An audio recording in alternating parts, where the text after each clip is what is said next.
And మనతో పాటు ఉన్నారు కావ్య పేర్ల గారు ఫ్రమ్ శ్రీకాకుళం. ఈవిడ ఒక లేడీ ఎంటర్ప్రెన్యూర్ అండ్ ఈవిడ దాదాపుగా 10 సంవత్సరాల నుంచి ఫస్ట్ పర్సనలైజ్డ్ గిఫ్ట్ అయితే తయారు చేస్తున్నారు మైక్రాస్ మన ఇండియాలో. అండ్ అదేవిధంగా దాదాపుగా 4 సంవత్సరాల నుంచి బెస్ట్ పర్ఫార్మెన్స్ అవార్డు అయితే ఉంది అమెజాన్.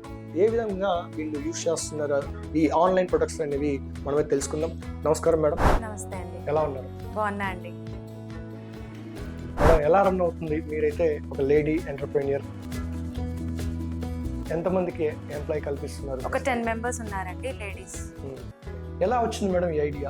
యాక్చువల్లీ బర్త్డే పార్టీస్ కానీ ఏదైనా మనం డైరెక్ట్గా షాప్ నుంచి కొని తెచ్చుకునే కన్నా కూడాను మనంతట మనం ప్రిపేర్ చేస్తే హ్యాపీనెస్ వేరుగా ఉంటుంది.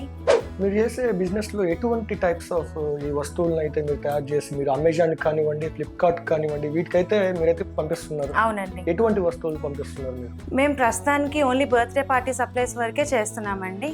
ఎందుకంటే ఇంట్లో వాళ్ళ సపోర్ట్ ఎలా ఉండేది? ఇప్పుడు మీకు ఎవరు మీ వెనకాల నుంచి నడిపిస్తున్నారు? స్టార్టింగ్లో నేను ఈ ఐడియా చెప్పినప్పుడు ఫస్ట్ ఎవరు ఒప్పుకోలేదండి. ఈవెన్ మా హస్బెండ్ కూడా నవ్వారు.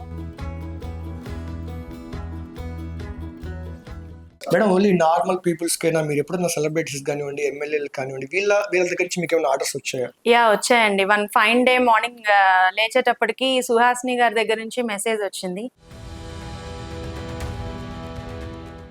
మేడం ఇప్పుడు అమెజాన్ కి మీరు ఎలా అప్రోచ్ చేయాలి? ఫస్ట్ వాళ్ళు ఒక నమ్మకం క్రియేట్ చేసుకోవాలి కదా. స్టార్టింగ్ మాకు కొన్ని ఫ్రీగా ఇవ్వండి, తర్వాత చూసుకుందాము, దీంట్లో పర్సెంట్ కానీ ఇలా కట్ చేసుకున్నారా అంటే ఆన్లైన్ షాపింగ్? వాళ్ళు ఇప్పుడు బిజినెస్ చేసే వాళ్ళందరూ మాక్సిమం ఎక్కువ అబ్బాయిలు ఎక్కువ మందే కనపడుతూ ఉంటారు. అమ్మాయిలు ఎక్కడో నక్షత్రం లాగా ఒక మెరిసినట్టు మెరుస్తూ ఉంటారు. ఆబ్వియస్ గానండి, లేడీస్ కూడా రావాలి. బిజినెస్ అంటే ఓన్లీ అబ్బాయిలకి అనే కాదు. అంటే ఆన్లైన్ లో ప్రొడక్ట్స్ అమ్ముతారు. అవునండి. ఆఫ్లైన్ లో మీరు ఏమైనా ప్రోగ్రామ్స్ రన్ చేస్తారా? మీరు ఒక థీమ్ ప్రకారంగా చేయగలరా మొత్తం? చేయగలమండి, చేసే వాళ్ళం కూడా. కాకపోతే ఇప్పుడు ఏంటంటే కరోనా తర్వాత